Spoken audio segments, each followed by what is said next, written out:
우리가 살아가는 이 세상에선 누가 더 크냐, 높냐, 많냐, 세냐, 넓냐, 이 키높이 제보기 속에서 살아갑니다. 우리는 약자로 살고 싶은 생각이 없어요.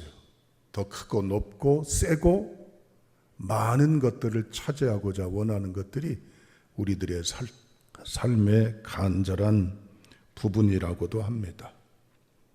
우리 속담에 개처럼 벌어서 정승처럼 쓴다는 말이 암암리에 정설처럼 통용되고 있어요. 그런데 오늘 이 본문의 말씀에 보면은 이 시대를 살아가는 우리에게 불편한 이야기를 주님이 말씀하십니다. 다 같이 19절 말씀 읽어봅니다. 시작.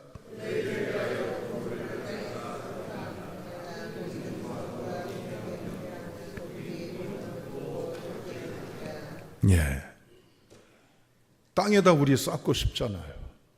돈 많이 벌었으니까 돈 많음에 대한 과시, 표현, 알아줌, 드러내고 싶은 마음들이 있잖아요. 넓은 집에, 좋은 차에, 좋은 옷에, 좋은 음식에, 여유롭게. 그런데 주님은 찬물을 쫙 끼얹어요. 보물을 땅에 쌓아두지 마라. 어디다 쌓아두란 얘기예요? 하늘에 쌓아두라는 얘기입니다. 돈이 힘 있는 힘의 세상입니다. 돈이 그 사람의 권세기도 하고 그 사람의 성적표이기도 합니다. 무슨 소리를 듣든 일단 벌고 봐야 돼요. 그래서 우리 떵떵거리며 살고 싶고 보란 듯이 살고 싶고 여유롭게 살고 싶습니다. 안전한 곳에 예치해 놓고 꺼내 쓰고 더 많은 걸 늘려가고 싶은 게 우리들의 모습이에요. 그런데 하나님은 하늘에 쌓으라고 말씀하셔요. 이 땅과 하늘을 대비하는 것은 뭘까요? 무엇이 더 중요한가에 대해서 주님이 오늘 말씀하고 계십니다. 여러분, 우리가 살아오면서 불편한 것들이 많습니다. 그러면 그걸 보다 편리하게, 유익하게, 신속하게, 효과, 효율적으로 바꿔갑니다. 그걸 문명이라고 합니다. 이와 유사한 말이 문화라는 말이 있어요. 조금 어려운 말입니다. 영어로 굳이 표현하면 컬처입니다. 15세기의 이 문화라고 하는 것은 땅을 또는 농산물을 또는 동물들을 기르고 가축하는 데에 농사 짓는 데 쓰는 말이었어요. 그런데 16세기에는 심신의 연마, 단련, 수련으로 문화라는 말이 쓰였습니다. 요즘 19세기, 20세기 들어오면서 어떤 말로 의미를 두는 줄 아세요? 따라합니다. 마음 가꾸기. 그게 문화라는 말의 뜻이에요. 옛날에는 바꿔서 편리하게, 높게, 신속하게 더 많은 것들을 하고자 바꿔갔어요. 그리고 그걸 통해 먹고 살고 지내는데 전력을 다했어요. 그러다 보니까 이제는 본질에 대한 질문이 생겨요. 안 되겠다. 먹는 건, 입는 건, 쓰는 건, 마시는 건 옛날하고 확연하게 달라졌지만 우리가 사람의 모습이 이거 아니잖아 라는 재반성을 하기 시작했고 그것에 대해서 본질로 돌아가게 되었고 그리고 요즘에는 이 문화란 말이 사람의 마음, 사람의 내면을 가꾸는 중요한 키워드로 쓰이고 있습니다. 제가 다음에 단어를 열거할 텐데 공통점을 한번 찾아보세요. 휴식, 감사, 은혜, 충성, 환자, 악인, 분노. 공통점이 뭘까요? 아시겠지만 한문에 보면 마음 신변, 마음심이 있어요. 이 모든 단어에 중요한 건 뭐예요? 마음이라고 하는 거예요.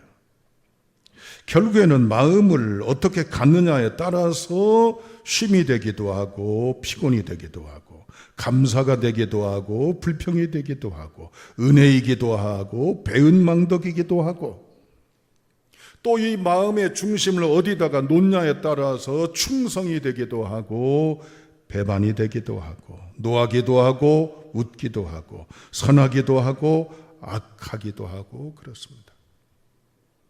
여러분, 우리도 이 세상 사람들과 다를 바 없는 경쟁 속에서 살아가야 돼요. 우리의 중심이, 우리의 마음의 중심이 어디에서 움직여져 가야 될까요? 세상 사람들처럼 얼마를 벌었느냐, 늘렸느냐, 쌓았느냐, 채웠느냐, 그것으로 내 인생의 성적표라고 살아온 이력이고 내 삶의 행복, 불행 여부라고 말하고 싶습니까? 오늘 성경은 우리에게 말합니다. 네 마음 갖고, 마음이 중요하다고 얘기를 해요. 화면에 비춰질 겁니다. 잠언 4장 23절입니다. 다 같이 함께 읽어요. 시작.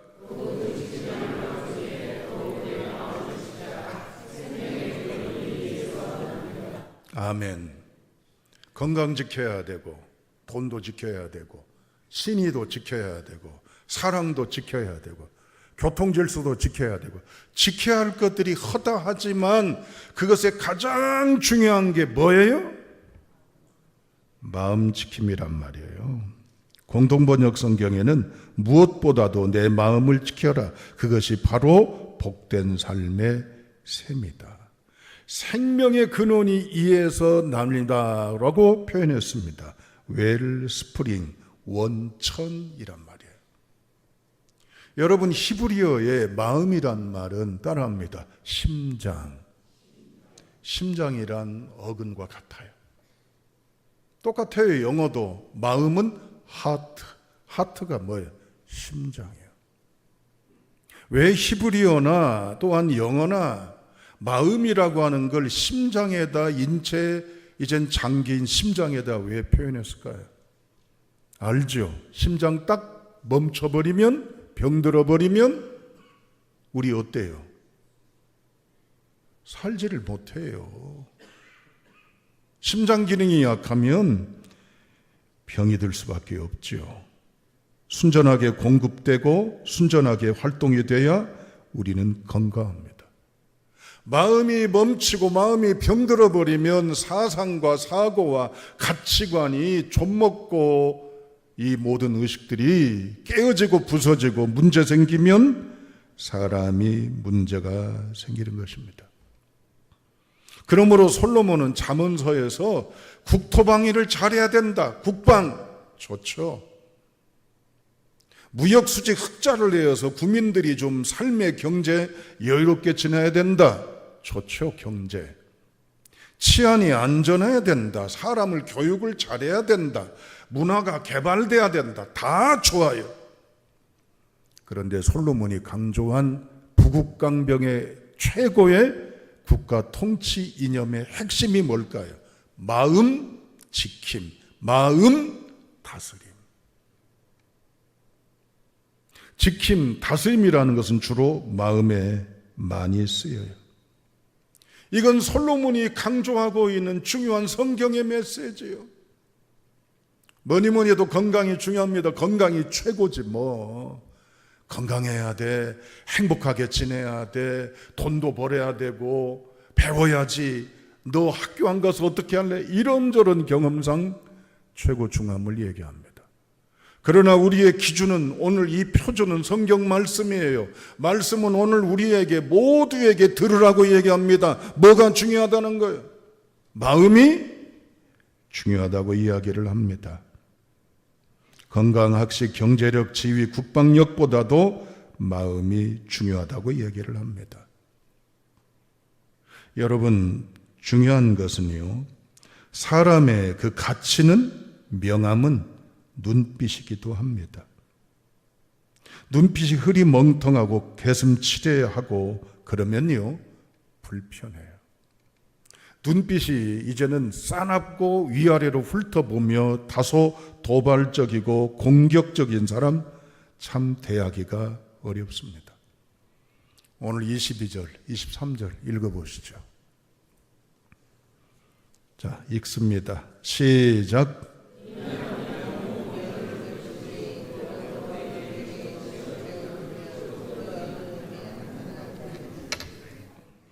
22절, 23절에 주님께서 말씀하신 강조의 신체 기관이 뭡니까? 눈이잖아요. 3번이나 강조하고 있어요. 그런데 22절에 보면 눈은 몸의 등불이니 마치 격언처럼 얘기를 하셔요. 눈, 몸, 등불. 이건 히브리인들이 수사학적으로 잘 쓰는 연관된 비유법이기도 합니다. 쉽게 말하면 눈 아인이라고 하는 것은 바로 뭐냐? 보는 것에 따라서 인생의 행불행이 달라진다.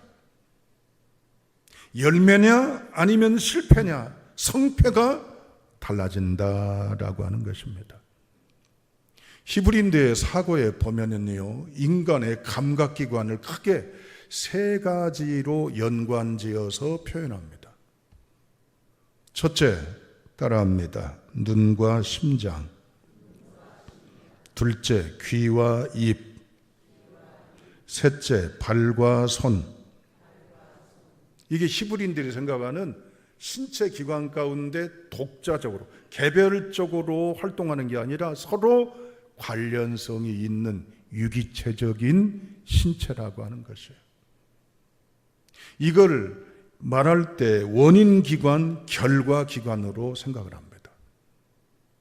눈으로 보면 심장, 가슴이, 의지가, 욕구가, 마음이 발동을 한단 말이에요. 그러니까 내가 뭘 봤다라고 하는 것은 야망이고 욕심이기도 합니다. 눈은 몸의 등불이니 이 말은 뭐예요? 마음이 결국 너에게 행불행이 될 수 있다는 중요한 의미를 얘기하고 있는 것입니다. 눈이 좋으면, 눈이 나쁘면 이건 단순히 시력을 말하는 게 아니에요. 여기서 말하는 눈은 마음, 심장을 말하는 거예요. 네 마음이 좋으면 네 인생 행복해. 네 마음이 어긋나고 네 마음이 어두우면, 불행하면 네 인생 불행해. 간단 명료해요. 보물을 하늘에 쌓아두란 얘기는 헌금 강조하는 게 아니에요. 헌금 많이 해서 11조하고 건축헌금하고 헌금에 이젠 총 액수를 많이 하나님 앞에 쌓아놓으면 하나님이 복 주신다는 단순한 그런 논리가 아니에요. 네 마음이 보물이라는 거예요. 네 마음을 하늘의 가치로 쌓으라는 거예요. 네 마음이 밝으라는 거예요. 네 마음이 건강하라는 거예요. 할렐루야. 여러분, 우리가 사람을 처음 만날 때 그 사람의 겉모습 속에서 그 사람의 마음을 읽을 수 있는 가장 쉬운 판단의 기관이 어디예요? 얼굴 모습이죠. 그렇죠? 제 얼굴 쳐다보려면 2박 3일 걸려요. 하도 넓고 하도 둥글어서 도시락 싸가지고 쳐다봐야 돼. 그런데 그 사람의 심성을 잠깐이지만 느낄 수 있는 게 뭐예요? 눈빛이요. 동의해요? 자, 우리 옆 사람 한번 쳐다보세요.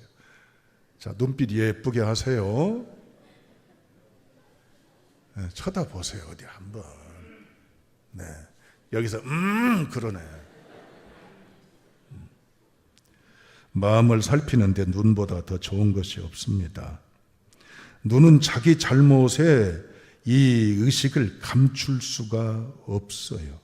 눈이 맑으면, 가슴이 맑으면 눈빛도 맑아요. 가슴이 악하고 포악하면요, 눈빛도 어딘지 모르게 성질이 나와요. 레이저가 나와요. 달라요. 그러니까 우리 아이들을 다그칠 때 뭐라고? 내 눈 똑바로 봐.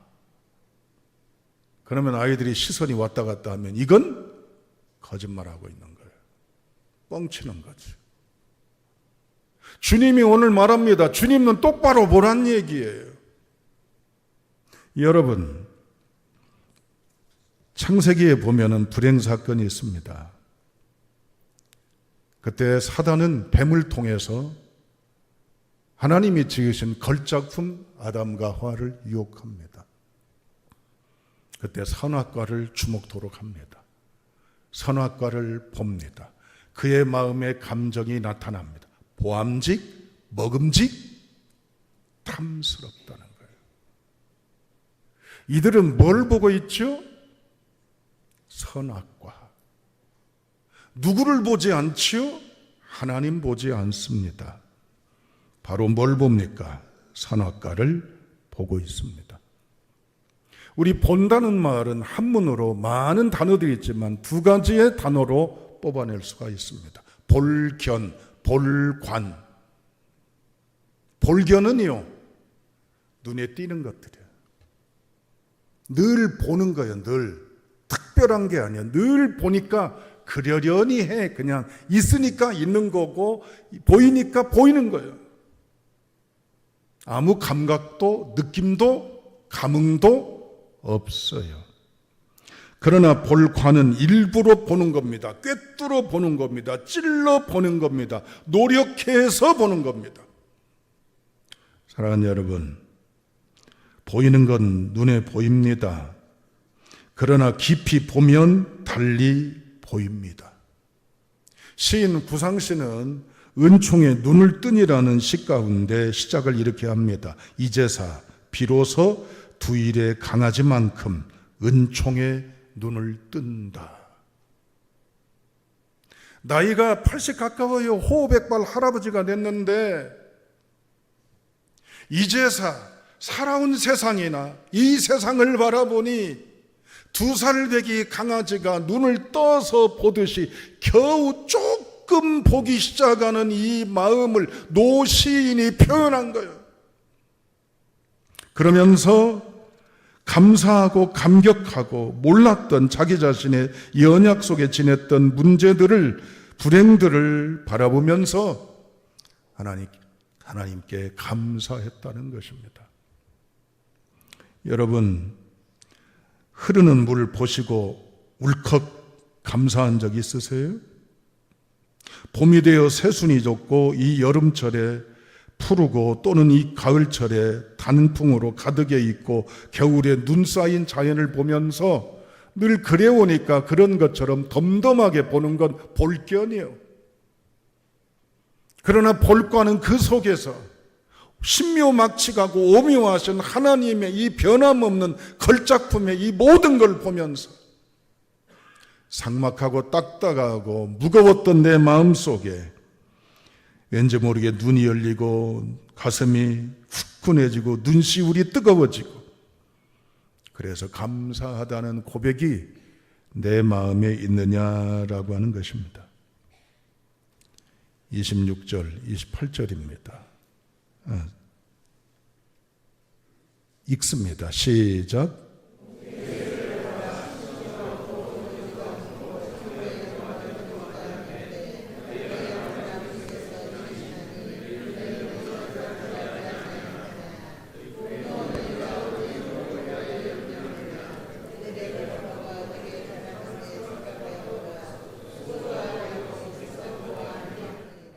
아멘. 보라고 그러잖아요. 뭐를? 새 또는 백합화. 보라, 볼견 그것이 아니에요.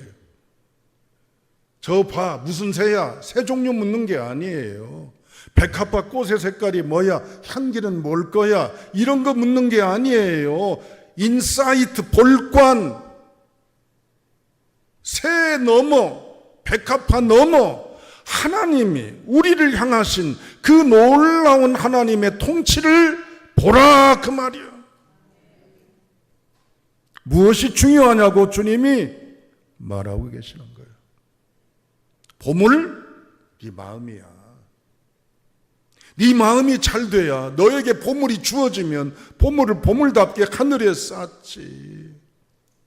네 마음이 밝아야 돼. 네 마음이 건강해야 돼. 네 마음이 단장되고 네 마음이 새로워져야 돼. 시편 73편 22절. 자, 이제 나올 거예요. 읽어보세요. 시작. 아삽의 시입니다. 22절을 공동번역에서는 이렇게 직설적으로 표현합니다. 나는 미련하여 아무것도 몰랐습니다. 당신 앞에서 한 마리 짐승이었습니다. 이게 본문의 공동번역 해석이에요. 우리 미련한 존재들이. 미안합니다. 표현 설교자로 거칠게 해서 미안합니다. 잘난 척하지 마세요. 된 척하지 마세요. 으쓱거리고 과시하지 마세요. 아삽은 하나님 앞에 엎드립니다. 저 미련한 동물만 또 못한 존재입니다. 그러나 23절 보여주세요. 읽습니다. 시작.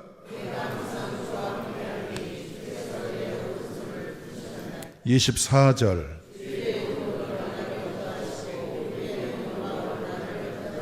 25절.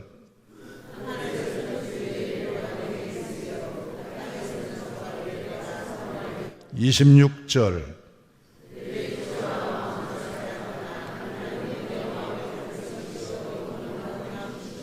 마지막 28절.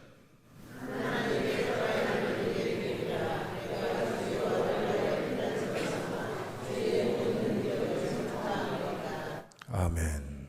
우리의 일주일의 출발이 이뤄야 합니다. 하나님, 짐승만 또 못하게 지내왔네요. 저 미련한 멍청이, 고집쟁이, 제멋대로 된 인간입니다. 그러나 하나님 가까이 하겠습니다. 나를 붙들어 주시고 인도해 주시고 유일한 동행자이시고 풍성하게 하시고 행복해 하시는 분이 나의 하나님이십니다. 주를 바라보실 주님의 이름으로 축복합니다. 결론에 한 예를 드리고 마치고자 합니다. 어느 라디오 프로그램에 한 분이 출연했어요.